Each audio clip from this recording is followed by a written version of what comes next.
Their families and subjected to sexual abuse, dead bodies left out in the open for days, shortages of food and water. Shocking claims from an aid worker in Sri Lanka as this programme obtained the first independently filmed pictures from one of the internment camps set up by the authorities to house Tamils who fled the civil war. Channel 4 News managed to get cameras past the army checkpoints into a camp in the northern city of Vavuniya, where Tamils who've escaped the battle zone have been taken. Our Asia correspondent Nick Payton-Walsh has this report. These are Sri Lanka's internment camps where tens of thousands of Tamils who fled the war are held. As a journalist, you can't come here unless the army guides you around. But these pictures were taken independently by a cameraman for Channel 4 News who managed to get into the camps. He filmed for the first time people talking freely about life here. They wanted their identities hidden, but spoke of the thirst, the struggle that came here after the perilous trek from the front lines. One man said he's an aid worker at the camp. Personally, I saw 4 dead bodies inside the camp, 3 women and a man. Worms came out of the mouth of one. It must have been there for 3 to 4 days. People just live with the dead bodies without doing anything. Some children were close to one. They didn't know that it was dead. People don't know who to complain to, so they just leave it.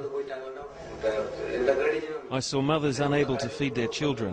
One asked me with tears for 2 spoons of milk powder to feed her kid, but I couldn't help her. Stories of families separated by war and then imprisoned apart during the peace. Fathers and mothers without their children, this man looking for his parents. There's still children here without their parents. They're living through hardship. We don't have a life here. This is a jail. We don't know who is alive and who is dead. We learned of 2 children who died when they were caught up in a crowd that was trying to get to a food distribution truck. People were exhausted. They were only thinking about getting food, nothing else. Not even children under their feet. There's a lack of coordination and competence here. The government's only objective is to eradicate people from the areas the Tamil Tigers controlled. The government denies these allegations and says it's mounting a huge aid effort. But another aid worker at the camp made a more serious claim. She said she believed soldiers were abducting young women and sexually abusing them. One elderly mother was crying inside the camp. I asked why. She said they'd taken her daughter away and she hadn't heard from her at all. There were many people taken from the camps that go missing. The women are sexually abused and no one takes any action. There's no one to complain to. Nobody dares to talk. They know they're being watched. They're afraid they'll go missing. She said women had to bathe in the open, in front of everyone in the camp, an indignity that's also sparked grave fears for their safety. Yesterday, aid workers found the bodies of at least 3 women dead at a bathing area in the camp called Zone 2. It's not clear how they died, but the incident has caused the UN to ask for the soldiers guarding the bathing area to be replaced by 20 female police officers, and for civilians, not the police and army, to investigate complaints of sexual abuse in the camp. The military says the allegations were part of a Tamil Tiger information war against it. There is a huge propaganda machinery working against Sri Lanka. There again I must say, as I've told you, that when you handle 200,000-300,000 IDPs, they're not going to be perfect and absolute fine. I mean, I'd be a great lie if I say so. So if your soldiers are abusing people or responsible for disappearances, they should be punished? Definitely. We will take course of action, legal course of action, and then they'll be punished because our forces, we know that they're one of the most disciplined forces. That's not something human rights groups would agree with. There are paramilitary and military forces active in and around the camps with a history of basically disappearing people. So people are extremely vulnerable and not getting the help that they need. The UN has asked the camp's authorities to investigate some of these allegations and would prefer civilians to be in charge of the camp. But the army remains the dominant force there, and aid agencies have found themselves assisting a program of internment that one aid worker has told us the government's saying could last for 3 years. Nick Payton-Walsh, Channel 4 News, Colombo. Well, the Sri Lankan High Commissioner Nihal Jayasinghe is in West London. High Commissioner, at the very least, there is a climate of fear in these camps. Is there? I am unable to comment because I know nothing about this. I have not heard anything about any exercise by the Sri Lankan army. But I do know that there is a tremendous disinformation campaign by the LTTE, and I am certain that this is also a part of that campaign.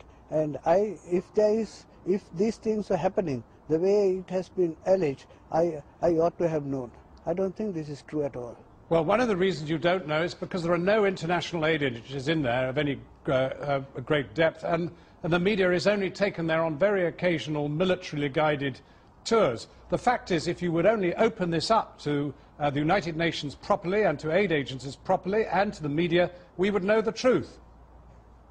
Yes, that's a matter for the government. I am unable to comment from London what steps the government ought to take. But I think I know that we have a very responsible government, which is democratically elected, which has respect for human rights. And if there are any excesses on the part of the security forces, the government will deal with them if it is brought to its notice. But I am unable to, at this point of time, to comment from this end whether those allegations are well founded.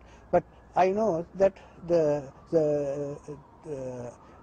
media people are being taken in to the IDP camps, and they have not up to now said anything of the sort of things that has now been alleged. Well, High Commissioner, they've not been taken to this camp. We managed to get in there illegally with these cameras, courtesy of some assistance from people inside. You must be a very frustrated diplomat. Here you are securing a military victory against an organisation which is led by extremists, and you are losing the propaganda war. Surely you will want an international investigation into these allegations of atrocities. I think once we become convinced that these media organizations are reliable, then I think the Sri Lankan government would let them in. What do we have to do? What do we have to do? No, listen, as I have always been saying, for media men, bad news is news. So they thrive on bad news. So I want the media men to act more responsibly. And I don't think my government is satisfied that there is that degree of responsibility manifested by High Commissioner, your government has decided the New York Times, the BBC, Channel 4 News, all these people are unfit to report your conflict. Yet you are saying you have the good news, of winning this military battle against these Tamil extremists, and you won't let them in there. Who are you to judge who's good and bad? We will let them in once we are satisfied that the conditions are conducive for public view. Well, High Commissioner, thank you for joining us. We look forward to having free access to those camps. Now, it's been